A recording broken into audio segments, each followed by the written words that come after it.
Over all these years, 23 so far to be exact, we've played through hundreds of levels as Sonic the Hedgehog and his friends, spanning so many different environments it's hard to keep track. Everything from colorful beaches, cities, forests, factories, deserts, highways, haunted houses, casinos, ice levels, volcanoes, up into outer space itself, and so many more.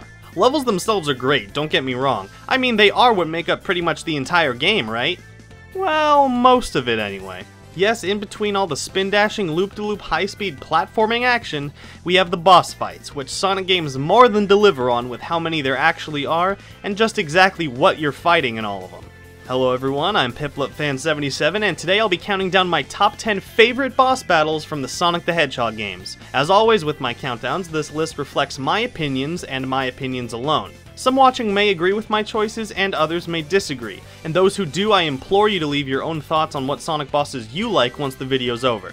And another thing, unlike my other countdowns which were about music, this list will only contain bosses that I have actually physically played on my own and experienced myself. Now that all the formalities are out of the way, let's start the countdown with number 10.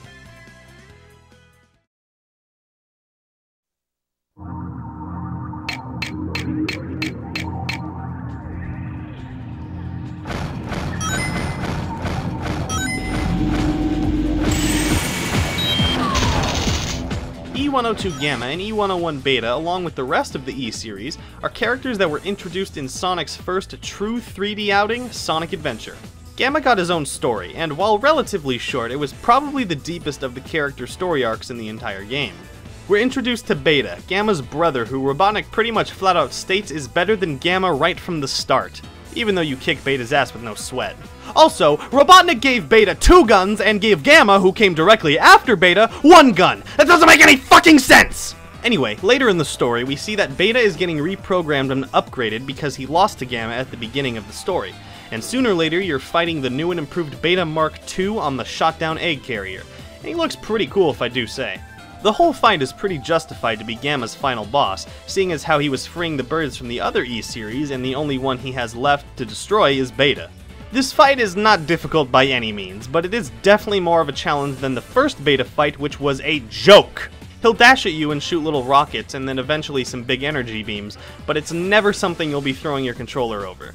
And even though you beat him, the cutscene after shows Beta delivering a final blow to Gamma right before he explodes, and Gamma soon follows. It's kind of a bittersweet ending to see because it sucks that Gamma has to die, but it also means that all the animals inside the E-Series were saved. Anyway, this boss might not be much of a challenge, but it means more than meets the eye.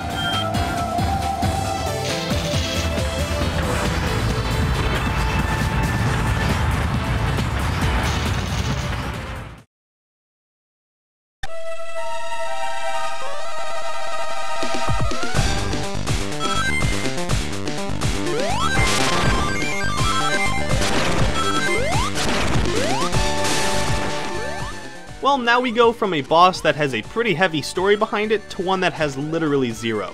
That's okay though. I've liked the egg totem ever since I had the game as a little kid.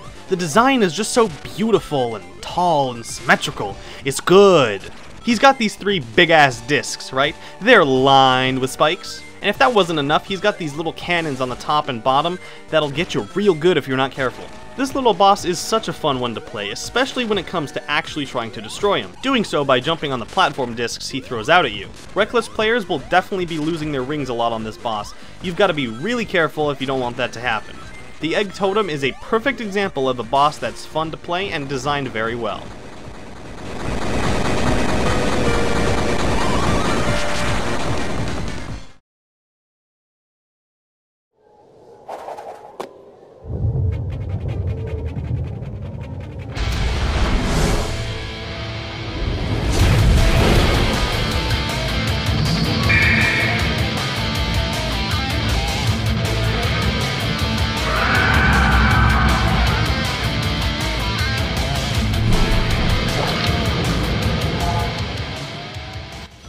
Isn't it great to see Perfect Chaos how he was actually supposed to look? I mean, just look at the one from Sonic Adventure, it looks like a goddamn joke. Also, what is going on with his lip up there? But that was the limitation back then. Chaos couldn't look as awesome as intended because the technology just wasn't there yet. That's one of the many great things to come out of Generations. We get to see Perfect Chaos's real, true look. And my word, it looks absolutely fabulous. Gameplay-wise, they really took advantage of this new version to really expand upon the boss fight from just running on water and collecting rings. First off, you're not even supersonic in this version, which some might complain about. But I find it kinda neat how Sonic can just take out the final boss from years ago in his base form now. Also, if you really care that much about Supersonic, you can just go download the mod for Sonic Generations. You don't have to cry yourself to sleep anymore, you can just play the Supersonic versus Shadow. The boss is pretty much all platforming now, and with each hit you delivered Chaos, you get a new strip of platforming to run through, all the way up to the end, the Phase 2 of Perfect Chaos as it were. For this part, you best be pretty quick in getting up close to him because he's just wrecking the platforms you're jumping on. Alright, Wet Willy, you're going down— oh, what the fuck? Okay, this time for sure— god damn it! Cheap deaths aside, this version of Perfect Chaos is a major step up from the original one, and is definitely a fun boss fight to play through. And how could I forget to mention the awesome Open Your Heart remix?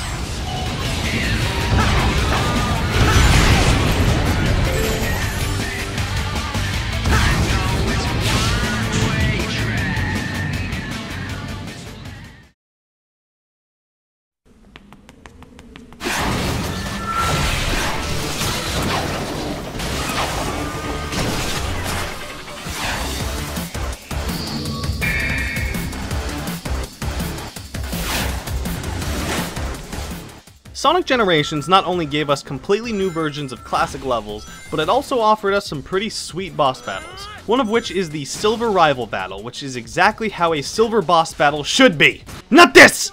Ugh! Anyway, this time around, Silver is portrayed way better than he was in 06. First off, he's flying for the entire battle, which is just neat. But all the moves he uses are really cool and pretty well designed. They range from launching cars at you, trying to crush you with debris, sending giant trains of debris at you to run on, throwing Psywaves, and at the end he tries to crush you with a giant ball of junk! Man! And if he isn't challenging enough for you as it is, there's always the hard mode Generations has for all the bosses and rivals, which is a really good addition to the game. This rival battle made Silver seem a lot cooler to me, so it gets some bonus points for that.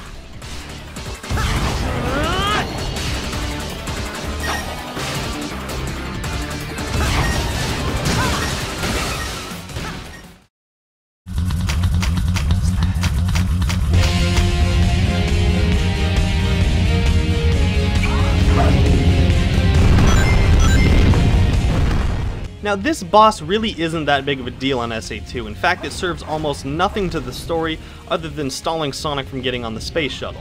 But the reason it's on here isn't for the plot relevance, it's for the fact that it's so fucking fun!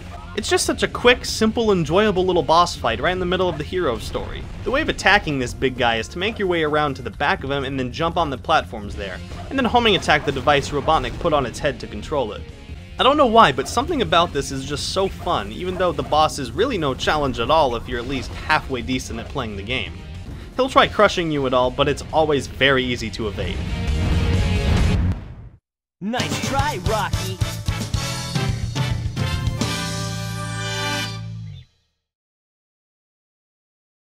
Even you won't last long against this one!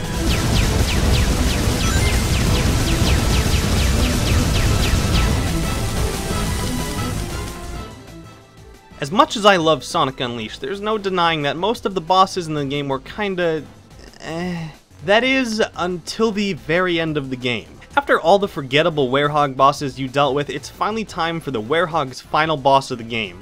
The Egg Dragoon is such a fun boss to fight near the end, and a good final outing for the Werehog as a whole.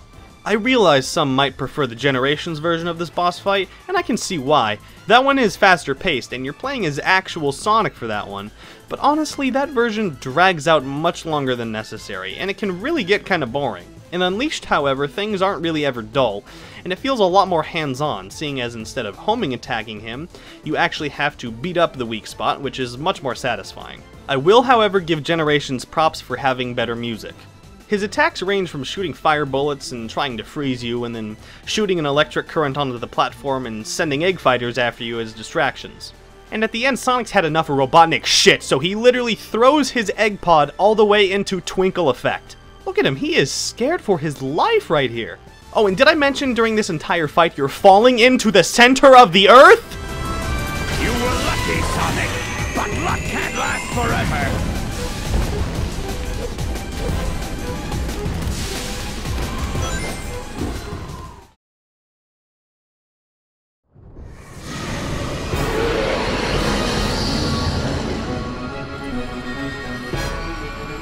All right, Chip, time for the big finish. Sonic.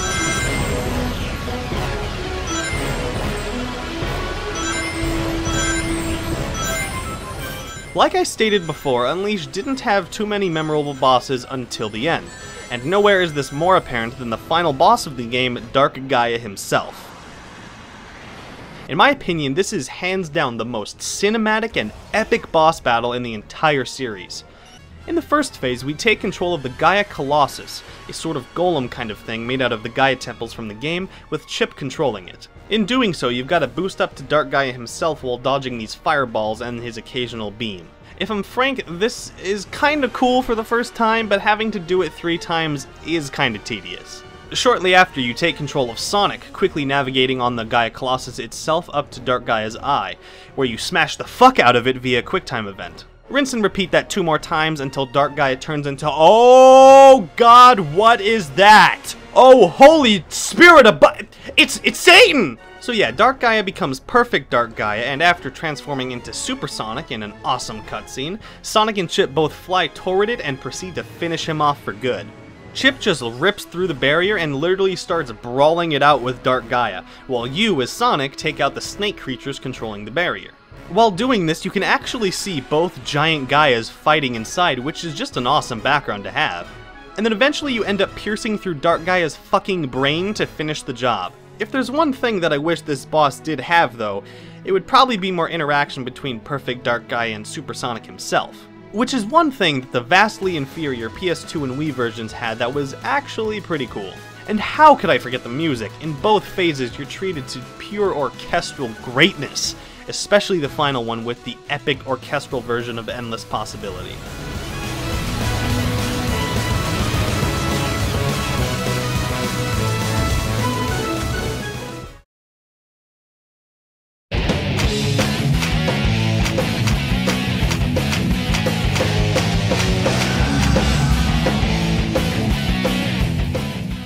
This right here is probably one of the most memorable bosses in Sonic's history. And what's so great about it is that it's a pretty damn good boss fight. I think it holds up pretty well to this day. After turning into their respective super forms, Sonic and Shadow face off with the final hazard, which is basically the bio-lizard attached to the Space Colony Ark. There's a hell of a lot of weight on this boss battle in itself. If we take a look at the final boss predecessor, Perfect Chaos, it's mostly just like, oh no! Station Square's in ruins! This ends here, Chaos, you beast! In Sonic Adventure 2, oh, the bio-lizard forms itself onto the space colony and is pulling it faster and faster on a collision course to Earth, and will completely destroy it if not stopped. And the little conversations Sonic and Shadow have while this happens, in addition to the other characters cutting in on walkie-talkies, is a really good addition to the atmosphere. The boss itself really isn't much of a challenge. In fact, if you're advanced enough at the game, you can probably beat it in about 2 minutes or so. That being said, it can be kind of easy to get hit a few times from this guy's beams and egg shots. And attacking him is simple but effective. Using 2 buttons to dash up and down respectively, all you need to do is get up close to him and then dash into the swelling areas that change position each time. It's fun, not too complicated, and a perfect end to Sonic Adventure 2. Did you really think you had a chance?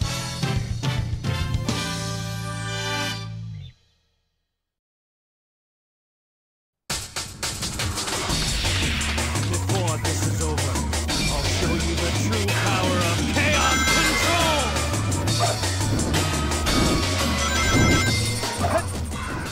Even though the final hazard is the final boss of the entire game, Shadow and Sonic take their positions as the final bosses of both the Hero and Dark Side stories, and are more than fitting to do so.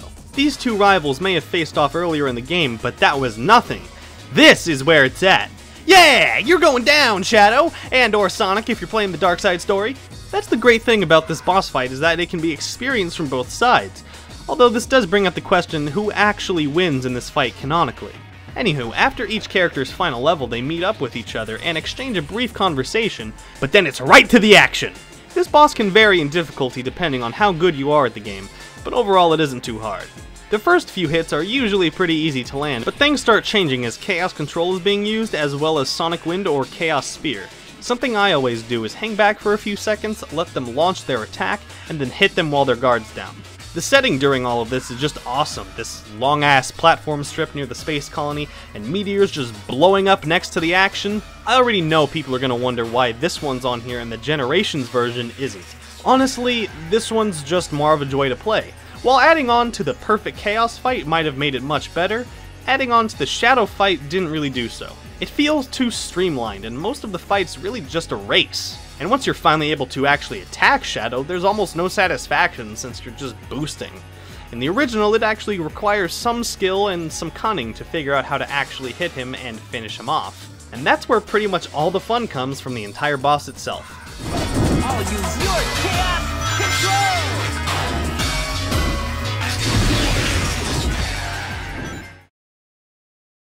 As per usual with my countdowns, before we hit number 1, I'm gonna give a short list of honorable mentions of bosses that weren't able to make it onto the list. No way! I can't believe this!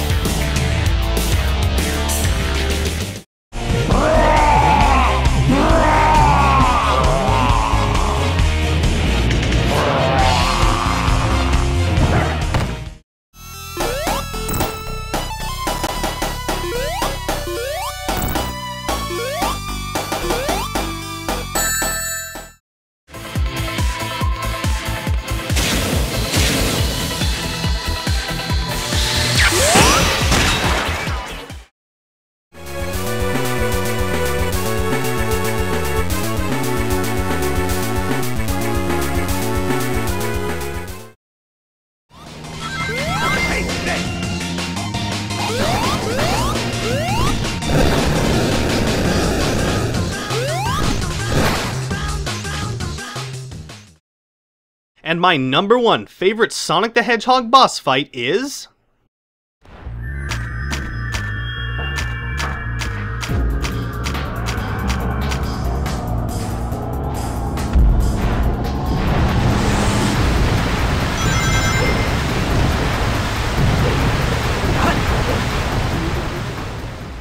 the Bio-Lizard from Sonic Adventure 2. This boss is fucking awesome. Serving as the pre-final boss fight of the game, it honestly kind of steals the spotlight from the final hazard, even though they are the same creature. I'll admit it, the Bio-Lizard comes out of literally nowhere at the very end of Sonic Adventure 2, but that in no way makes the actual boss fight worse. It perfectly blends fun, challenge, and good design into one relatively concise boss battle between Shadow and his... brother. Yep, see, right there, the brothers... The fact that you fight this monster as Shadow and not Sonic is actually freaking awesome, and it more than makes up for the absence of a Shadow section in Canon's Core, the level prior to this. So what kind of stuff does this beast do to try to attack you anyway? There's the basic move, which is pretty much just trying to straight up eat you, but then he starts shooting dark matter at you, and those little egg shots can hit you a few times if you're not too careful. Now when it comes to attacking him, all you really need to do is wait for him to take a breather, and then grind up that pipe that connects to his mouth and hit the life support system on the back. It may be a very small amount, but having grinding in this boss is just cool. One of the greatest parts about this boss fight is that it actually takes some skill throughout all of it, and you will die if you're reckless. You've got to get the timing down on when he's shooting the black balls at you, and you've got to be careful when homing attacking on these little spherical balls to get to the life support system, and you sure as hell need to be careful that you don't fall into the little path of water and die! Ugh! It's a shame that when this boss returned for Sonic Generations, all the challenge was kinda taken out of it, and he was made way too easy. The only good part of that version is the music, and you know what? I figured out how to mute the music of SA2 on Steam, so fuck you!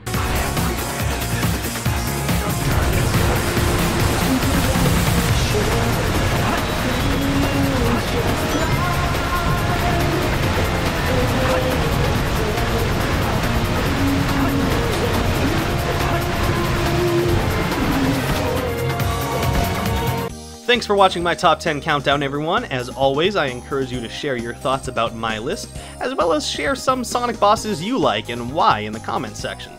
Also, feel free to give my past 2 countdowns a watch, top 15 vocal Sonic songs and top 10 official Sonic soundtracks, both of which are annotated right on the screen. Thanks for the support, and have a fantastic day!